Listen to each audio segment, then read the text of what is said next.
పిల్లను కదా. మళ్ళీ తిరిగి అడుగేసేది వచ్చిపోయే చుట్టూలానే. నేను పుట్టి పెరిగిన ఊరికి ఇంకా పైన పొరుగురిదాన్ని.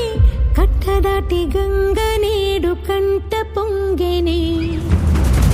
ఎంత ఎంత యాతనో, ఎంత గుండె కోతనో, ప్రాణమోలే పెంచుకున్న పిచ్చి నాన్నకు దూలమిరిగి భుజముపై పడిన పిడుగు పాటిది. ఇంతకన్నా